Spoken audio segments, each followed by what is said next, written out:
2/3 of the $50 million spent on Mitt Romney's behalf in Ohio has come from outside super PACs and other so-called independent groups. And yet Mr. Romney has lagged behind in all of the major Ohio polls. Hundreds of millions in third-party spending from unlimited checks, much of it from undisclosed donors, has also failed to give Mr. Romney a clear lead in any of the other swing states.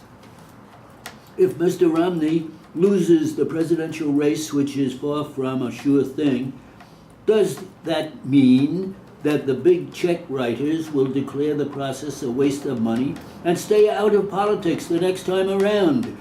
Don't count on it.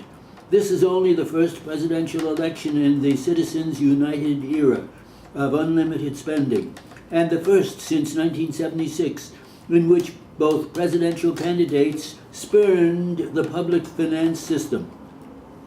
All the big players are learning lessons about how the process works in an ugly new world, and will be fine-tuning their strategies once they determine what was effective and what was not. There may be some images or changes in how unlimited money is spent, but now that it has been unleashed, only a constitutional amendment or a careful system of regulation can bottle it back up.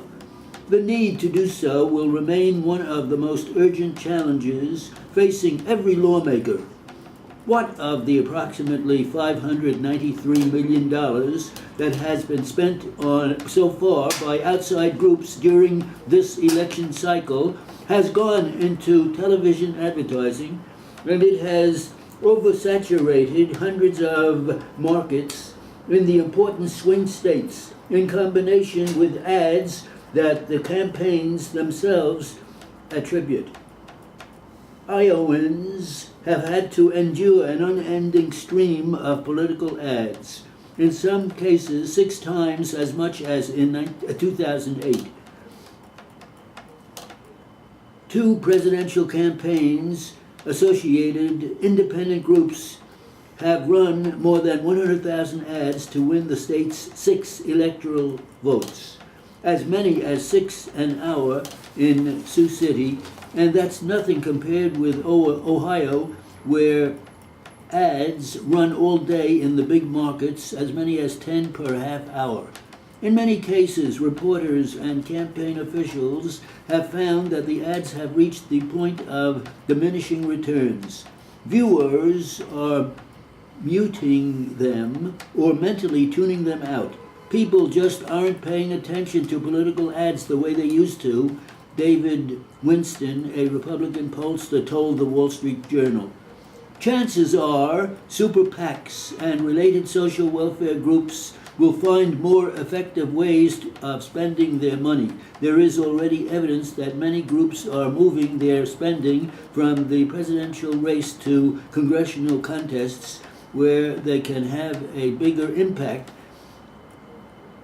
and are buying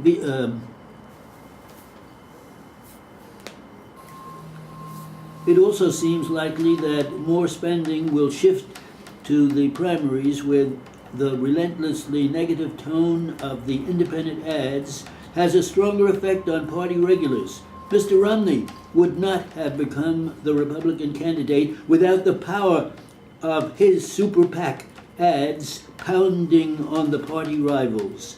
More than 2/3 of the independent money in this election cycle has been spent on behalf of Republicans, according to the Sunlight Foundation, and the business interests behind those hundreds of millions are not going to give up the influence that they have and the power that spending has given them. That's the reason the unlimited money is so corrupting. Win or lose, it binds lawmakers, corporations, and special interests ever closer.